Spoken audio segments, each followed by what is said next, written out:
just yet, but we'll get started here.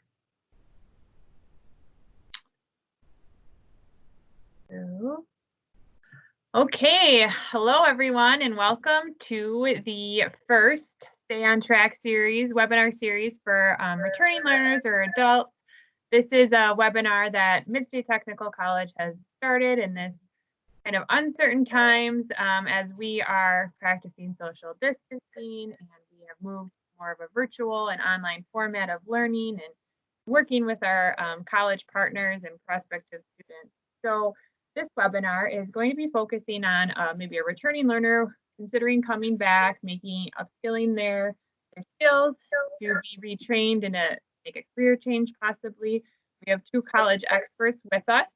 So we are recording this series and it will be available to access afterwards. Should anyone be on here that has a question, we'll address questions through the chat feature.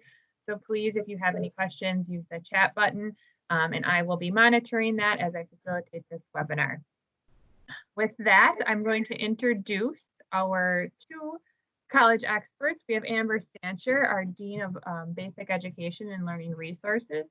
She joined the college in May of 2018, and she oversees adult basic education, English language learning programs, tutoring, and library services.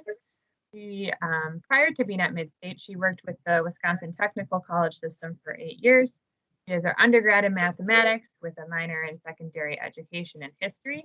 Her master's is in technical education with a focus in administration. She's a strong believer in continuous learning and that education is a social equalizer. She is married to her husband, Craig, and they have a daughter who they are trying to keep busy while both working from home.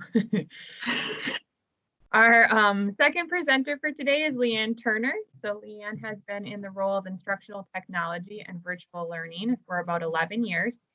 She went back for her master's degree 17 years after being in her career field. At that time, she was working full-time, had 3 young kids, a husband whose job required a lot of spousal involvement, and she decided that the only option to meet her next steps in her career goals was to take courses online. She has a great experience to share with you all today. She developed a passion for online learning and made it her new career.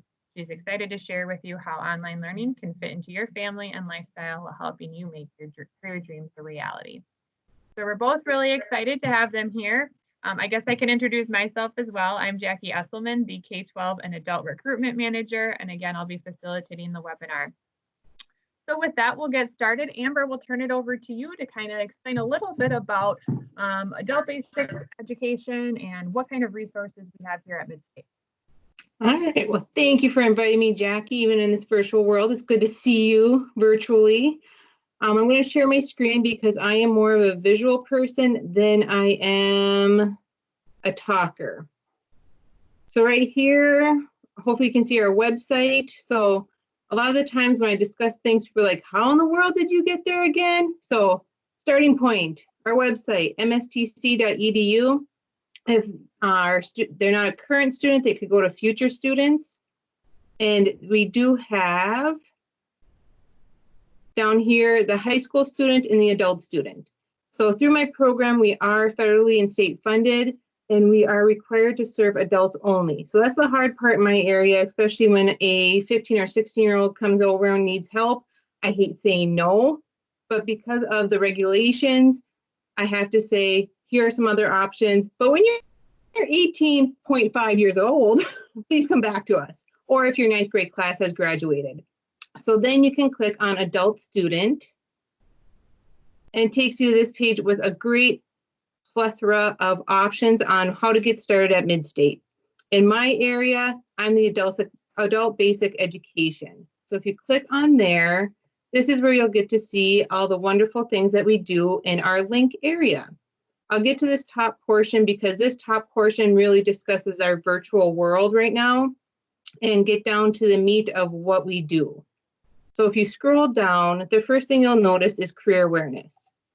So career awareness really is free to all adults to really do through a self-discovery of what they want to do, their interests, their skills, and how does that match up with a career in their area. We always want to make sure that we are matching you with the career that you're interested in, want, with where you want to live.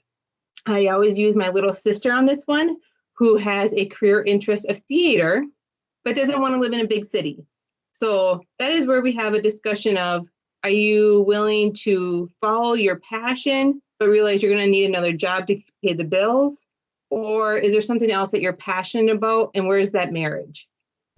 So I'm going to switch over to Blackboard, which is our learning management system, just so you can see what the career awareness course looks like.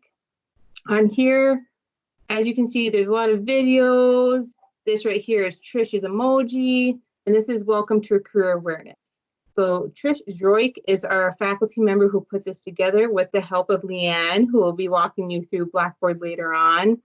And she has some little tips and tricks, some videos if you're not all about reading.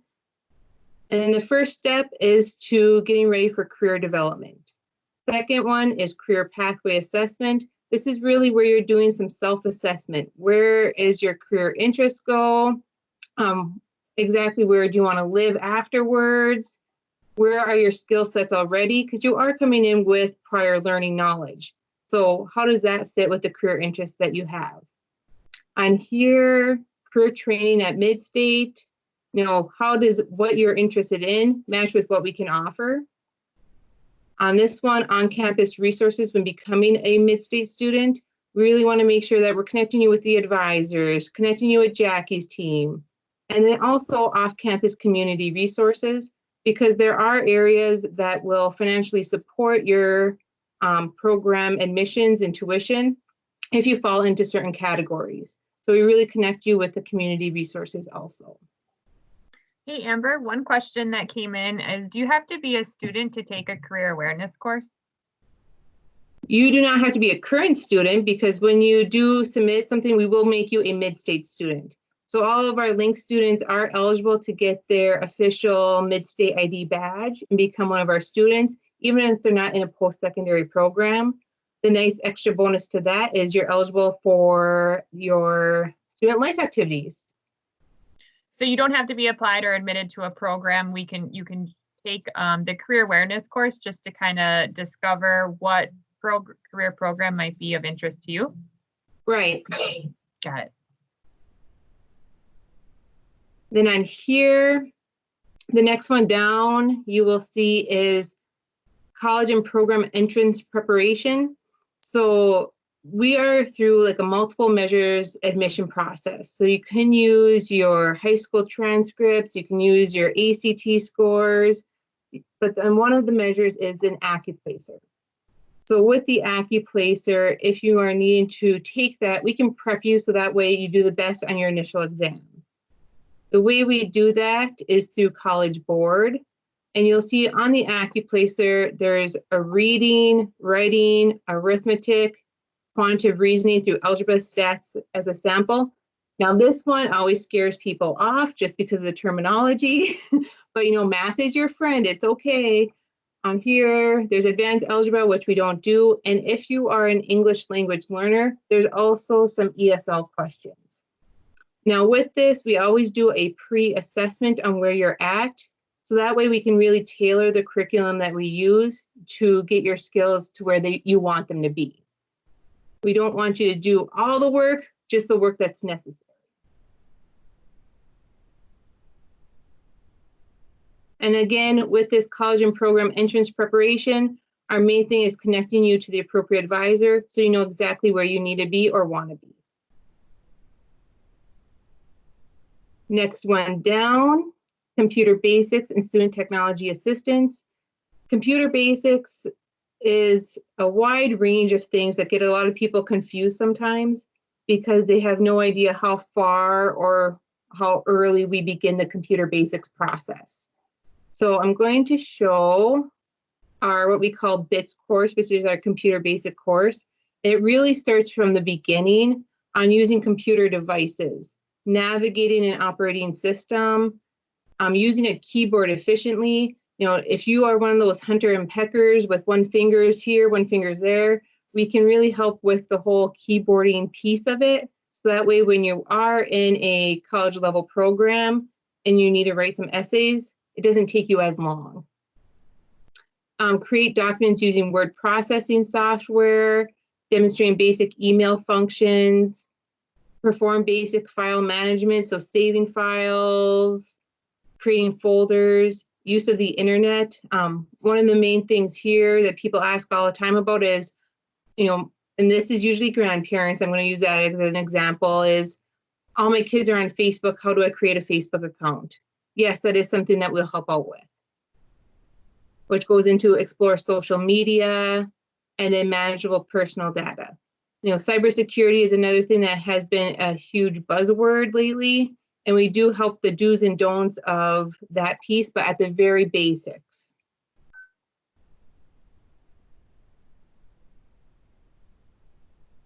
Which then goes to English language learning, or ELL.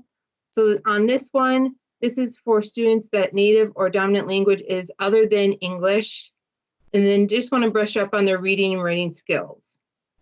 And I will tell you, we have a phenomenal ELL instructor, Stephanie Rintala, and she utilizes Burlington English. And this is just a little preview of what it looks like for the student.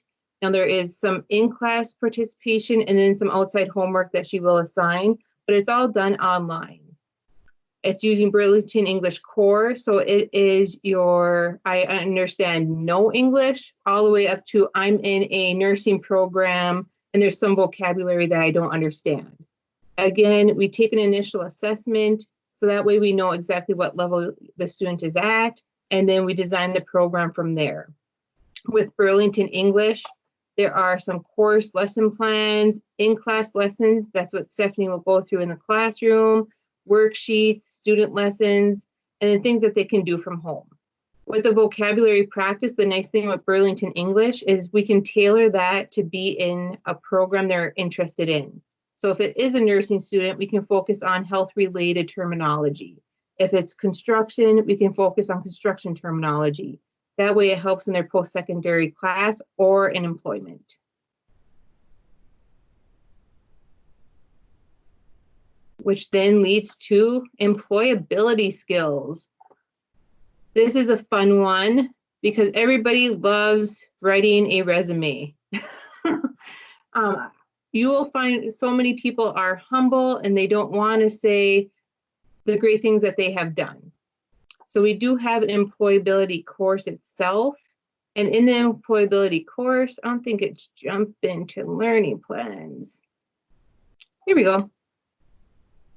You will see there are some things about transferable skills. So even if you have been out of the labor market, or if you are trying to completely change labor careers or job focuses, you still have transferable skills. So the first thing we focus on with our students is what really transitions over and is a general employability skill. We work through the job application process, what to say, what to don't include, do include, resume building. Again, we really focus on not using templates and using the student's own vocabulary. One of the things that we heard from employers is they can tell when they've had somebody else write their resume because their resume vocabulary doesn't match up with what this, well, our student, but what the employee is saying. So we want to make sure that the voice still sounds like the student's voice. Constructing a cover letter, interviewing skills. One of the favorite things I like to do is mock interviews, because that's when you really get to know your students. Again, we really focus on labor market. What is the job outlook in the area that you're trying to focus on? And then career planning. If you are going into an entry-level career and you want to build upon that, what education is involved? What areas are there growth? What areas aren't seeing as much growth? So we want to make sure that we have long-term plans out there, not just the immediate. So Amber, these are really great resources really for anyone. When would you advise a student that maybe has already started their program to take this type of a course or use this resource? I said the earlier that you can begin, the better, especially if you're in a program, because what you'll find is the recommendation after you complete every single semester, you should be updating your resume. So that way, when you're graduating, it's good to go. A lot of times when you're focusing on those transferable skills, you forget what class you took 2 years ago and how could that really apply to the job that you're taking now. So if you start making that foundational resume and building upon it, it's a lot easier at the end. Good point. Thank you. Yep.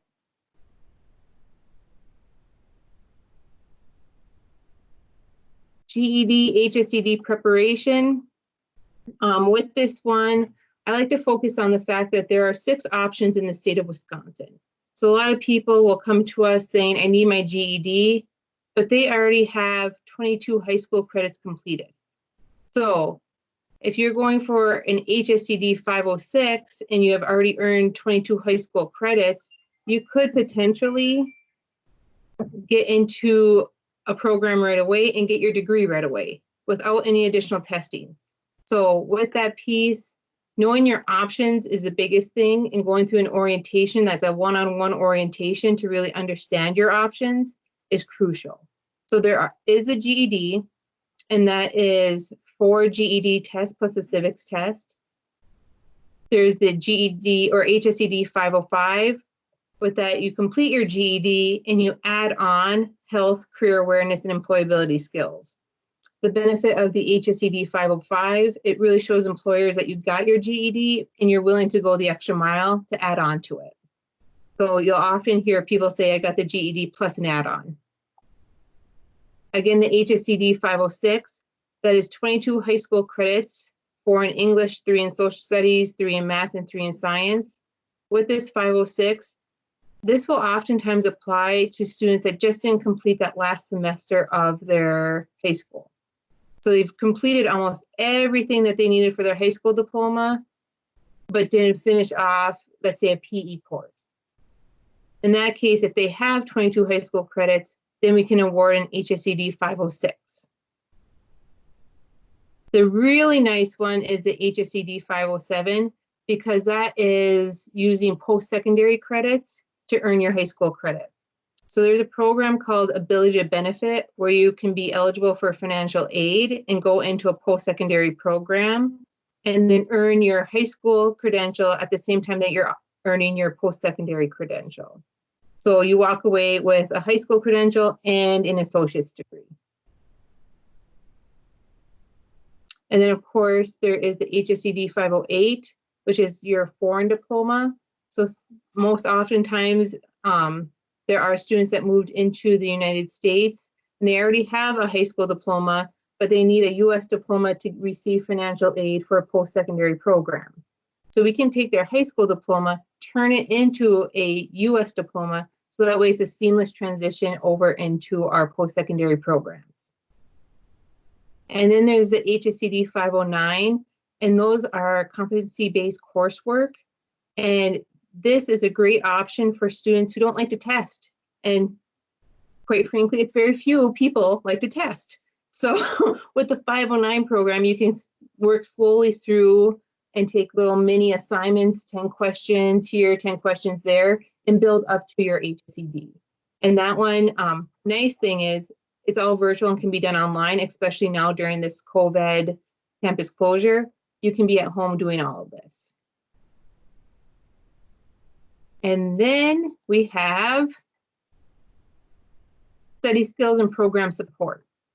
So, you know, one of the things that we get from returning adults especially is, I haven't been in school for years.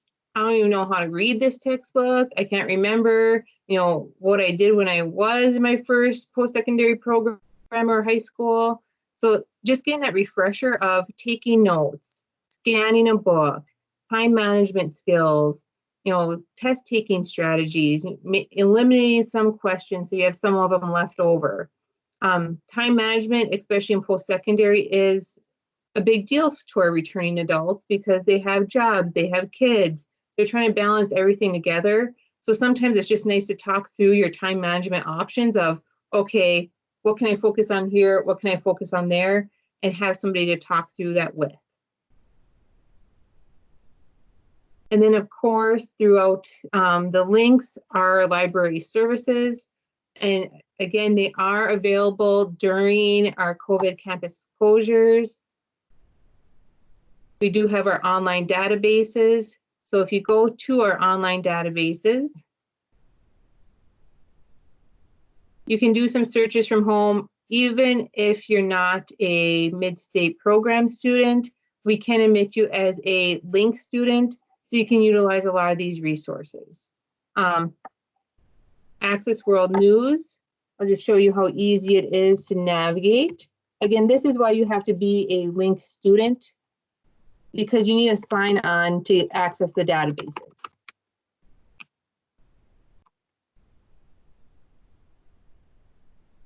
We use this Access World News a lot of times in our career awareness course, just because it helps students understand what is out there about the different career fields. So if somebody is interested in criminal justice, well, here are some articles about criminal justice. And, I use health as an example because sometimes you get nursing students who don't want to see blood. It's going to happen. Here are the type of things that you're going to be experiencing in those fields. Not saying it's going to happen in every career path underneath that program, but it gives you a good idea of what is out there and what you will be experiencing from a professional standpoint. Amber, you mentioned becoming a link student. How exactly does one become a link student opposed to a mid-state student? So there will be a mid-state student when they are a link student.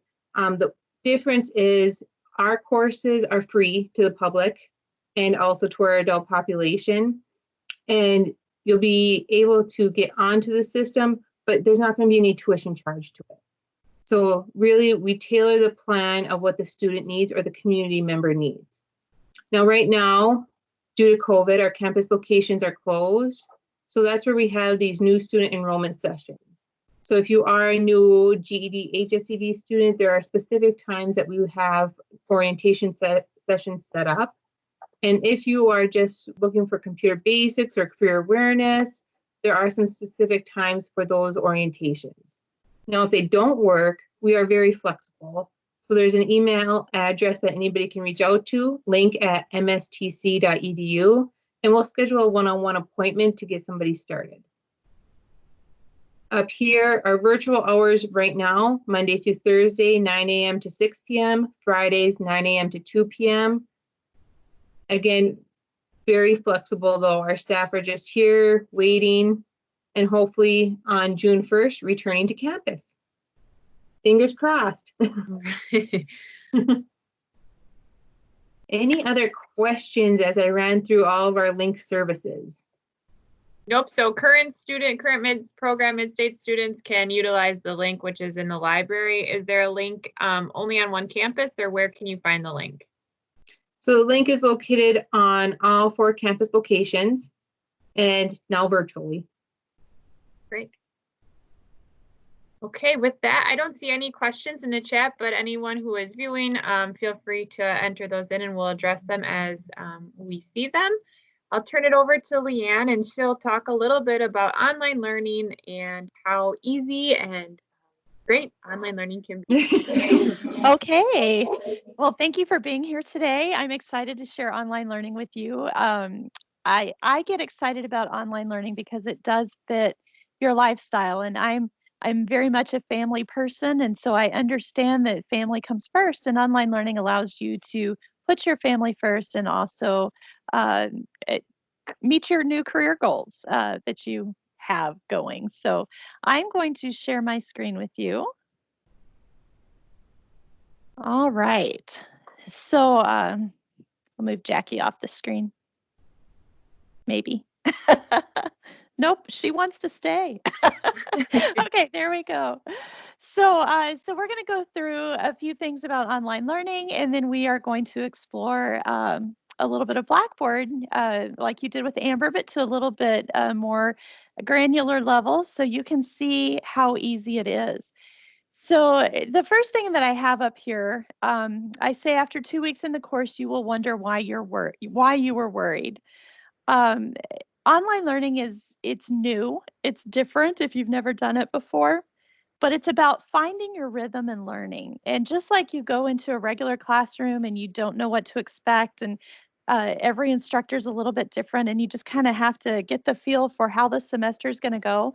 Online learning is the same way, only you're in a virtual classroom rather than sitting in a classroom. Online learning it does not mean that you have to be at a specific place at a specific time. The course is open to you, and within the structure that the instructor has built, you get things done by a deadline, but it doesn't have to be done at 9 o'clock on Monday morning. It can be done.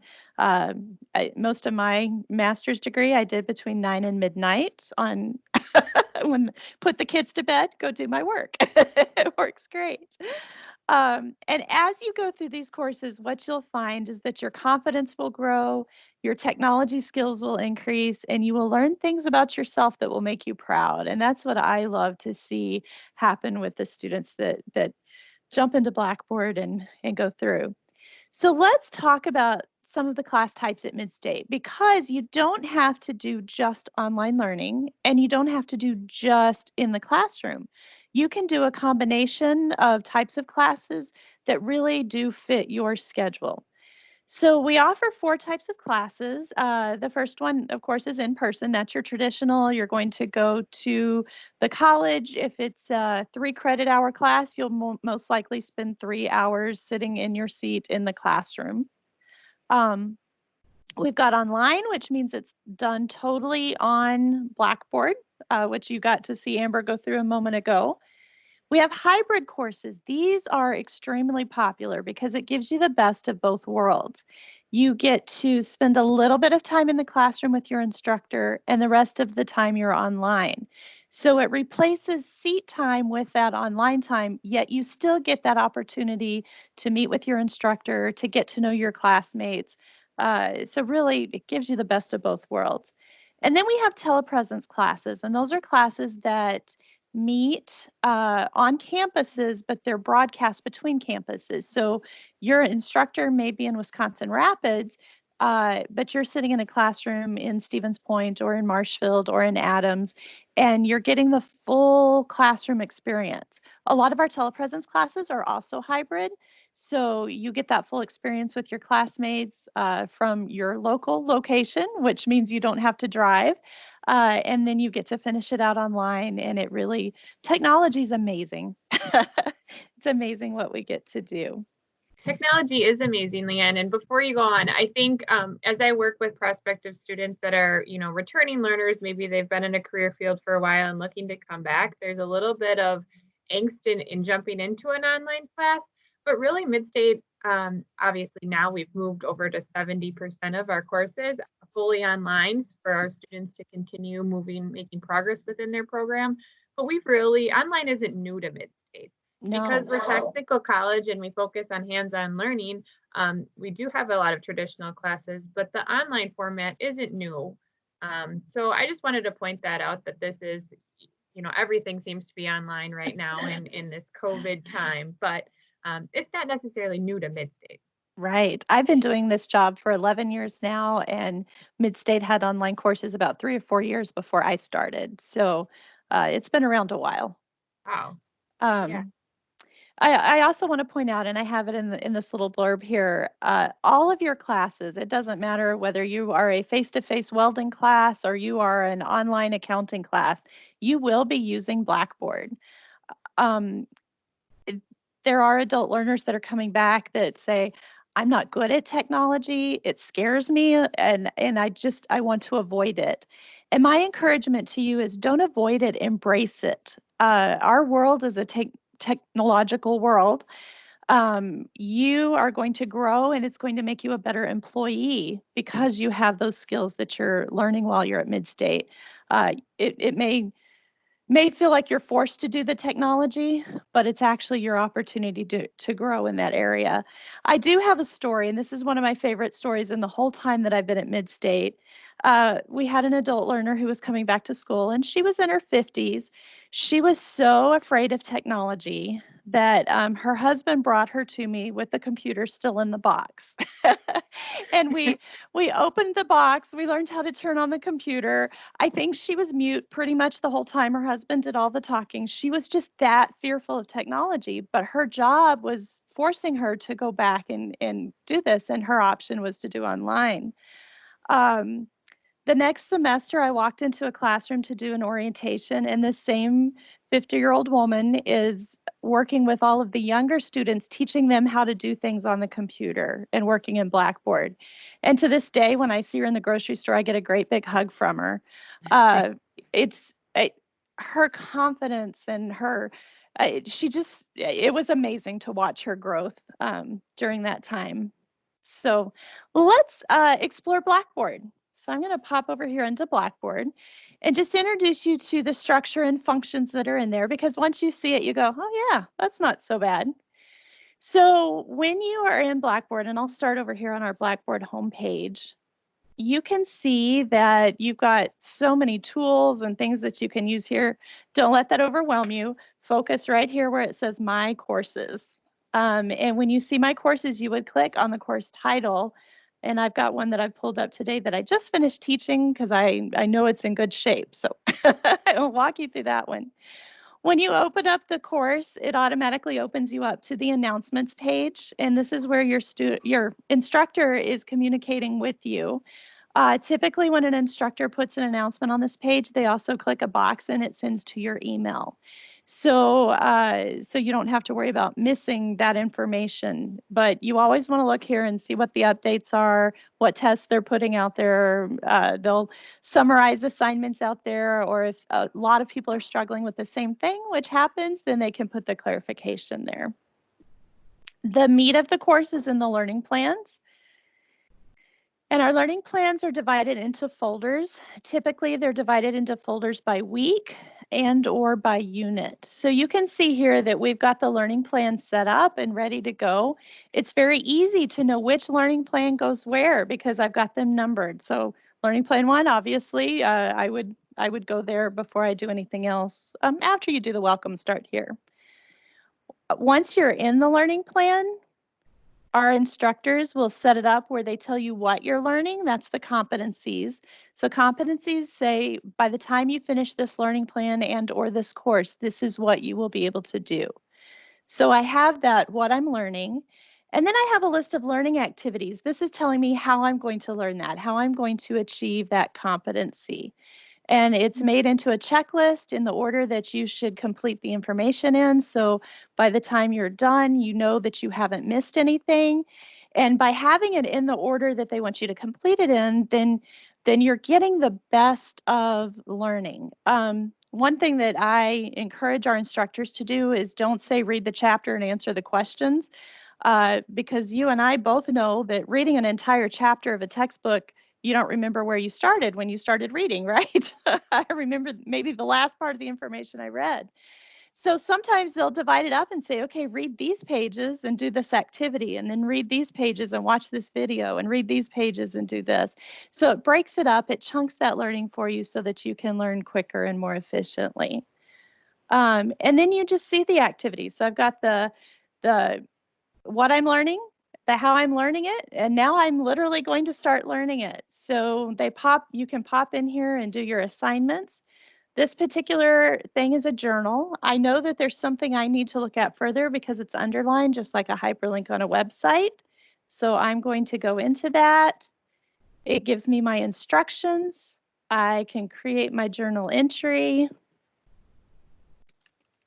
Just type in, this is my journal, and put my information down here.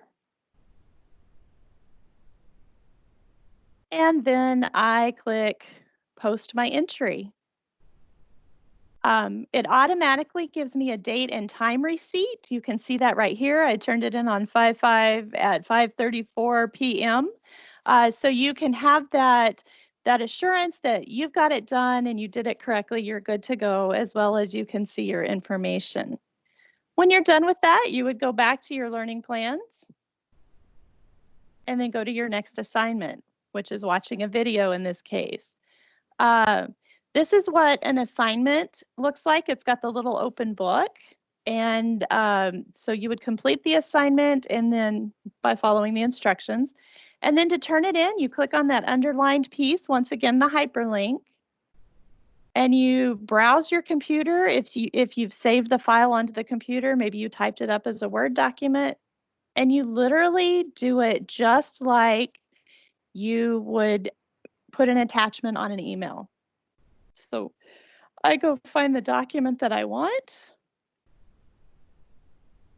So I'll just stick that one in there. And then I click submit. And now my assignment has been turned in. Once again, I get my date time receipt. So I know I can feel confident that I've got that turned in. I can see the assignment that I've turned in and it's good to go. And now I'm just waiting for my instructor to grade it. And then we have discussion. So a very important part of an online class is that face-to-face, or not face-to-face, student-to-student interaction. Because when you are in an online class, you're not in there alone. You're not working on your own without any interaction with the instructor or the student. In fact, you'll be amazed at how interactive it gets and how well you get to know your classmates. So I can click on my learning styles discussion.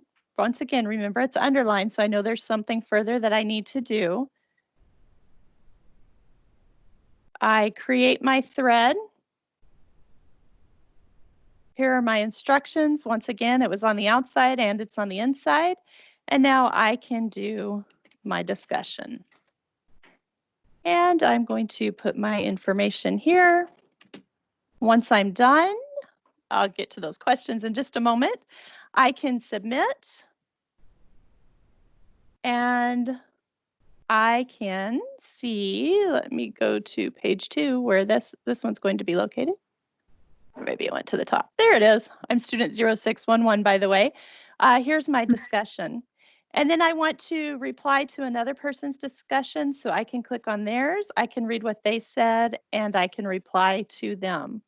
So you get a lot of good back and forth discussion with that. So we've got a couple of questions. How do I communicate with my instructor if my classes are online? And that is an excellent question. So I'm going to go ahead and leave the discussion forum. Your instructor information is right here on your menu. And this gives the instructor's phone number as well as their email address. So you can contact them at any time. We also have something that we call Blackboard Collaborate, which allows you to do a web chat, kind of like we're doing right now. So that allows you to work through that process of contacting your instructor. Your instructors also have office hours, so you can meet with your instructor during those office hours, as well as set up special times to meet with them. And Lea Ann, as you noted, every instructor is using Blackboard for their course. So do they have all of their office hours listed in Blackboard as well? They do, especially our full-time instructors. If it's a part-time instructor, they'll have a notation in there that says that asks you to make an appointment with them. Our part-time instructors are amazing and they want to do the best for their students. So even though they may not have set office hours, they are more than willing to bend over backwards to meet with you when it works for you. Sure. And I see another question that just came in about pace. If you run an online course, can you work ahead? And that depends on your instructor. Some instructors have it where everything is open and you can work ahead if you want to. Others will just release a week's work at a time. So you may see only the folder, like the first 2 folders here, and you wouldn't see everything else. And then the folder will open up on the week that they want you to work on it. But that does bring up another good point. Are there deadlines in an online class? Can I work behind? And the answer to that is no. Those deadlines are set up for you because by human nature, we tend to procrastinate until we have to do something. So there are deadlines that you must meet as an online learner so that you don't end up that last week of classes and have 9 learning plans left to do. Once you're in here, you also see my grades. So I can click on my grades and that will pull up my grades for the course. I can see what I've turned in. If my instructor has graded it, I can click on it and see their comments and their feedback to the assignments that I have done. And I can also see the assignments that are coming up in the future. So, so that's a nice tool to have. And then you can also email your instructor right from your class. So you can click on email right here and find your instructor's name and go right into that email slot. So let's look back at this. So the advantages of online learning fits learning into your schedule. You develop the skills and passion for lifelong learning. I kind of described the difference between sitting in a classroom and working online. In a classroom, you may have the interactive element, but you have a lot of the instructor giving you the information. In an online course, there's a little bit more of your personal responsibility for getting the information, and they're going to provide the tools for you, but you have to consciously do the learning. Nobody's going to tell you exactly what to do and how to do it. And so it really develops in you that ability to be a lifelong learner. And that's something that employers are looking for. When you go into a job, you're not going to know everything about that job. And you can't always depend on being able to go ask somebody to tell you exactly how to do it. And if you have that ability to find answers on your own and dig in and really look for what you need, you're going to be that much better as an employer. So that's another advantage of doing learning online, and really a big advantage of hybrid courses because you get the best of both worlds. And then your knowledge and ability will increase exponentially with every class that you take. I love to watch new online learners. They're just kind of timid about the whole thing, and by the time they finish their program, they are so confident, and it's just that powerful feeling of look what I've done and look what I am capable of doing. How much time will a course take you? And that's important in online learning because it does take time. So in a typical 3-credit course for 16-week semester, you would spend the equivalent of about 3 hours of seat time plus 4 to 6 hours of homework time per week. So if it's a 3-credit course, you are looking at between 7 and 9 hours of work for that course. If you're taking an 8-week course, that same information is condensed into an 8-week period. So you'll be spending about twice that. However, when you take 8-week courses, you're usually taking fewer courses at one time. So keep that in mind. If your credit value is 1 or 2 credits, then of course that's going to be a little bit less.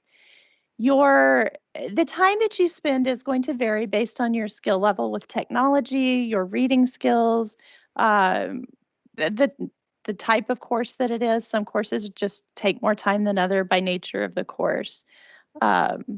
But if you can plan between 7 and 9 hours per course per week, you're in good shape. So let's look at some online learning facts and myths. So get these little things out of the way. So the first myth is online learning is easier. And if I click on that, we always say it isn't easier, it's just different. It has a little bit different rhythm to it, a little bit different structure, but what you do in a face-to-face course and what you do in an online course, there's going to be that equivalent rigor in that course. So you're not being cheated out of any learning, but you're definitely not going to have, it's not going to be easier. The next one is I can do online learning whenever I want. And once again, that answer is no, there are deadlines, and those are important deadlines. We know that human nature does better with deadlines, so we put them in there for you as an adult learner. I can do my entire course from my smartphone. You could. It would be very difficult. And as a middle-aged woman with older eyes, I would say there is no stinking way. But you can do the majority of your course from a smartphone if that's the technology you have. It's not recommended. But I would recommend a computer for writing papers, taking tests, things like that. So if you do need to buy a new computer for your online course, make sure that you get one that's fast enough not to leave you frustrated. A $200 or $300 computer is not very fast, and you will spend a lot of time waiting for things to load. So a little more money will save you a lot of frustration in the end. But if you work with a salesperson, they will help you find the most powerful computer for the money that you have available to spend. There's some good things out there.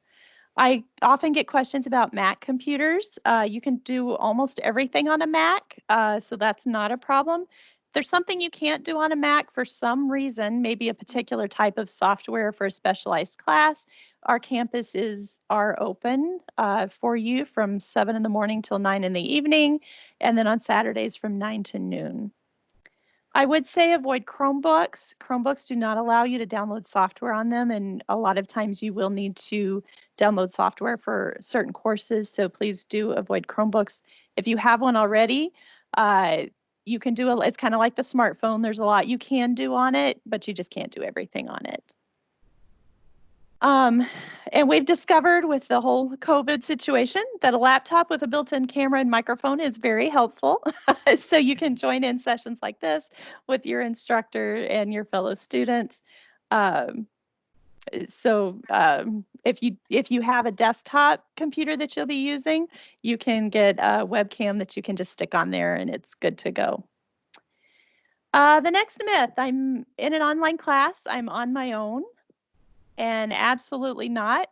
Your instructor is available by phone and email or video chat. You will interact with your fellow students throughout the week. And you will be surprised at how well you'll get to know the people in your class. There's something about the online environment and a little bit of the anonymity that people often share more than they will in a regular classroom. So you really do get close to your fellow students. The next one, I need to be really good at technology to take an online course. And some technology skills are helpful and it will make it go a lot faster. But you will get better with technology as you take the course. You may start out a little slower if technology is not your thing, but you will get better and your employability skills will increase along with your knowledge as you get better and better with the technology. And then finally, I want to add that a lot of online students go to the link or go on campus to complete their coursework. So even though they are online students, they're kind of in-person students because they're still on campus. The in-person version just didn't match their schedule. And that is the beauty of the link is that it's open when the campus is open, so they can go in at any time. And look at all those classes that Amber offered that have to do with technology. So, so the link has those classes. Take one of those before you do an online class. You'll be that much better for it.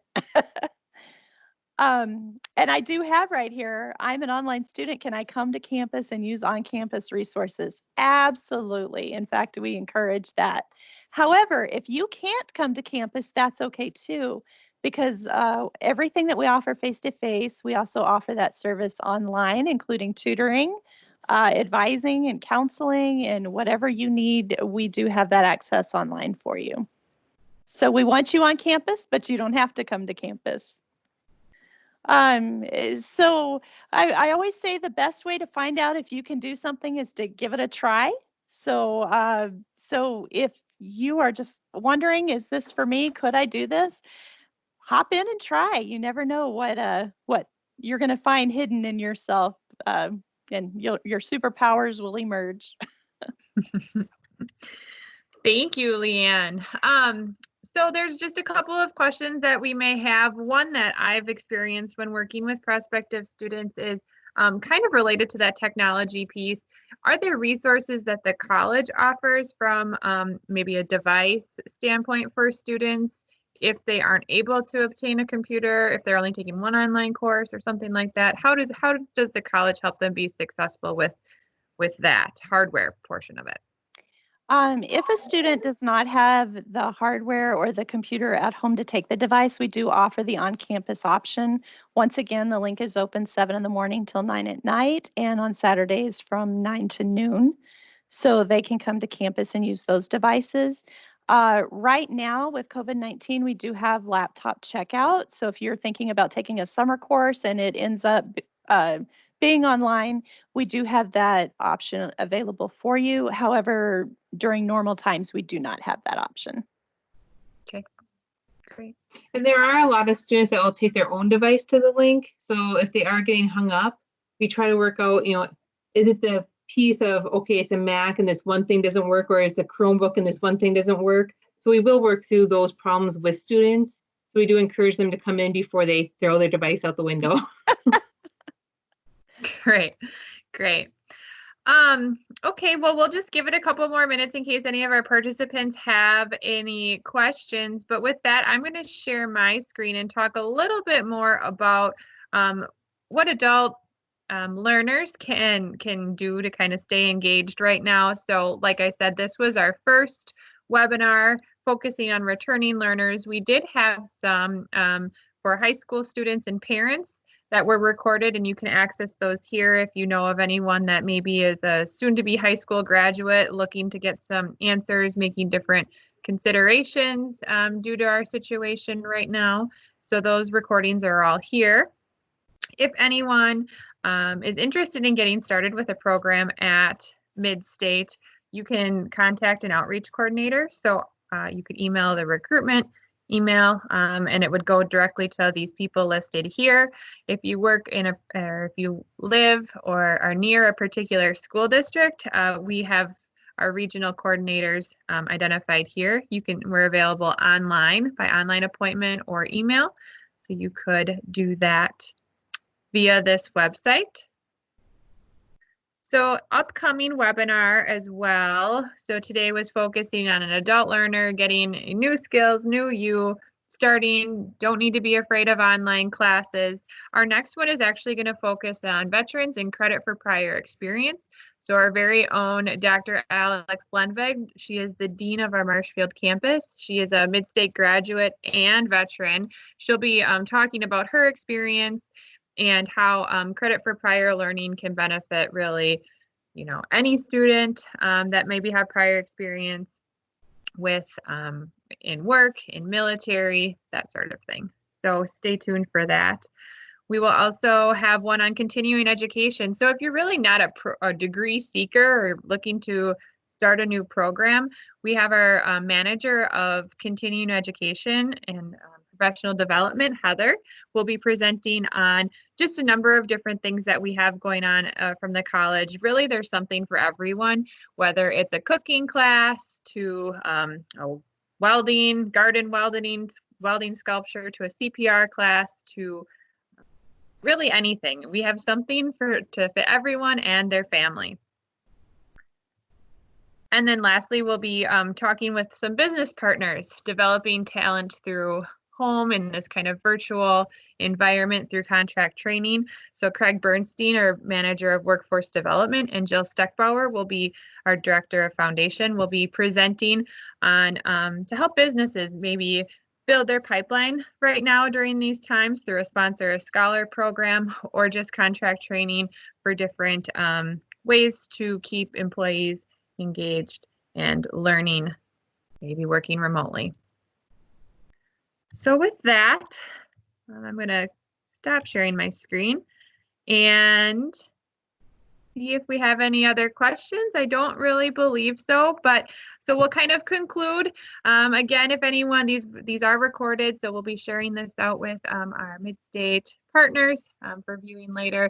Please feel free to contact anyone on the outreach team or the link. Amber is available to work with you on getting started there. Thank you to Lea Ann and Amber both for presenting today. I hope you have a great day. Thank you. Have a good night. Bye. Thank you. Bye-bye.